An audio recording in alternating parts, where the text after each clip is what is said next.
Les amis, on se retrouve pour le bilan de la semaine au niveau des marchés boursiers et du marché de la crypto. Alors, on a pas mal d'actualités, donc on est parti de suite. On commence en premier lieu avec le VIX, l'indice de volatilité, qui au cours des 5 derniers jours a baissé d'à peu près 5%. Si on se met sur un horizon un peu plus long terme, on peut voir que pour le moment, on est à 22, des fois on monte un peu à 30. Mais si on compare à mars 2020, on est à 66. Donc on en est encore loin. Et si on compare à 2008, là, on a eu un pic à 79. Donc on en est encore très loin.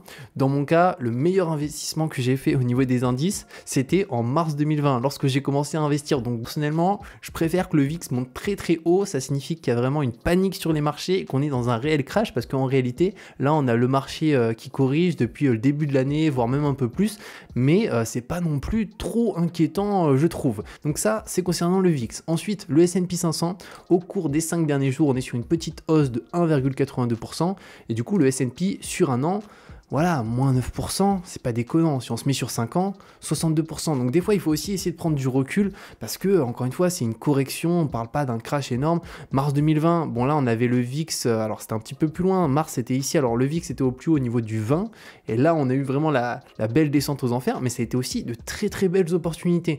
Donc c'est pas forcément une mauvaise nouvelle d'avoir un crash si on est sur un horizon d'investissement long terme et qu'on est diversifié aussi avec son portefeuille. Ensuite, le CAC 40, donc du coup, 5 derniers jours de 71, donc c'est un peu plus performé que le S&P 500, et si on se met sur un an, on est à moins 7, alors que le S&P sur un an, on est à moins 9. Ensuite, l'actualité au niveau boursière, donc on a tout d'abord Porsche qui entrera en bourse d'ici la fin de l'année, donc c'est un point qui est assez important, et c'est visiblement le groupe Volkswagen, propriétaire de Porsche, qui en a fait l'annonce le 5 septembre 2022, étant donné que Volkswagen possède énormément aujourd'hui de marques, donc Audi, Lamborghini, Porsche, donc c'est un énorme groupe, et on va avoir l'introduction du coup de Porsche qui va être assez intéressante finalement à voir. Moi dans mon cas, je n'investis pas du tout sur les introductions en bourse, parce que de manière générale il y a plus d'argent à y perdre qu'à y gagner, je trouve. Donc dans mon cas, j'aime juste bien voir comment ça se passe, je trouve ça intéressant.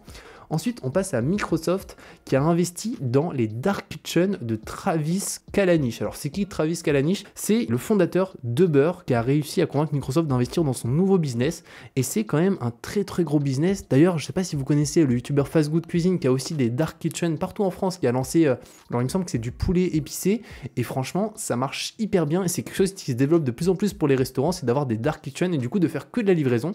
Et là, ils ont quand même un très très gros investisseur qui va rentrer, et visiblement c'est un tour de table sur 850 millions de dollars, donc ce qui est extrêmement important par rapport à ça. Ensuite, on va avoir du coup la Banque centrale. Alors là, c'est au niveau des taux, un petit peu l'inflation. Donc on a la Banque centrale européenne qui relève ses taux de 0,75 points pour tenter de contenir l'inflation. Donc ça a été publié le 8 septembre, on est actuellement dimanche, donc on est le 11.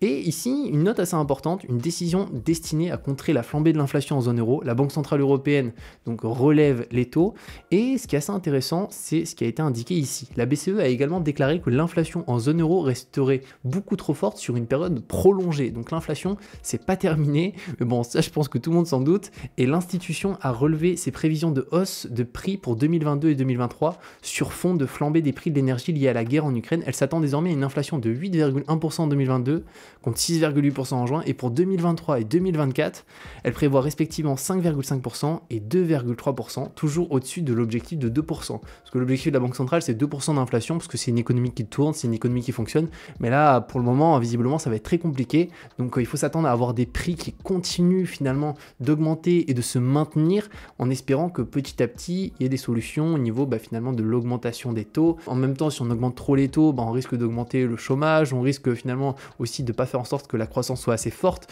Donc on verra ce que ça donne, mais en tout cas, c'est un sacré bordel. Ensuite, on passe à la map du S&P 500. Alors ce site, j'adore, c'est FinFees, notamment pour ceux qui investissent dans des actions à dividendes. Alors c'est pas mon cas, mais on va pouvoir trier différents points. Alors déjà, moi je vais mettre sur les 7 derniers jours, juste ici, pour avoir les performances des entreprises. Donc là, on peut voir qu'on a eu Tesla qui a fait 8% en une semaine. On a après d'autres entreprises. Alors ici, on a Microsoft qui est juste ici. Là, on a Google, Apple. Apple a fait, c'est assez marrant parce que souvent Apple est quand même leader parce que c'est la plus grosse boîte en termes de capitalisation. Et Apple finalement a fait une semaine moins bonnes que Amazon, Tesla, etc. Bon, encore une fois, c'est du très court terme, hein. Des fois, il faut regarder le long terme pour voir que Apple surperforme énormément d'entreprises sur plein de points. Et juste concernant tout ce qui est finalement actions à dividendes, pour ceux qui investissent dedans, on peut voir le yield juste ici. Bon, on voit qu'il y a pas mal d'actions et de grandes entreprises qui ne versent pas de dividendes, comme Google, Facebook, Amazon, Tesla. Apple verse un dividende, Microsoft, et du coup on peut voir le pourcentage en termes de dividendes qui est versé par chacune de ces entreprises. Et d'ailleurs on a d'autres critères qui vont être juste ici, qu'on peut regarder aussi si ce sont des critères qui peuvent nous intéresser dans nos décisions d'investissement. Ensuite on passe à la crypto. Alors il y a pas mal d'actualités au niveau des cryptos. Tout d'abord au niveau du marché des cryptos sur 7 jours. Bah là c'est un petit peu le bordel la crypto, c'est que sur 7 jours ça a extrêmement monté, mais il y a encore 10 jours ça a baissé, donc franchement c'est hyper fluctuant. Là on peut voir l'Ethereum il a pris plus 13,52% en 7 jours, le Bitcoin 8,68. Si je me mets sur un mois, est-ce qu'on va avoir un mois?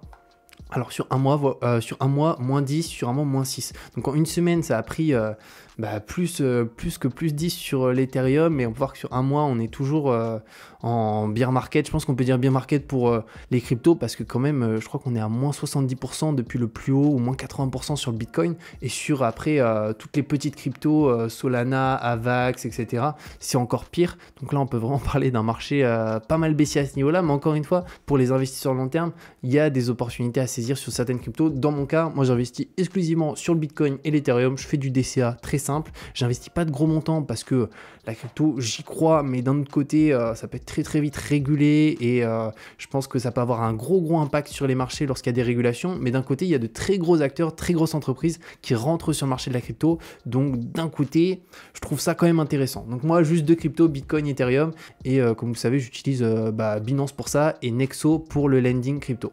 Ensuite, une actualité crypto, The Merge, date et heure de la mise à jour d'Ethereum.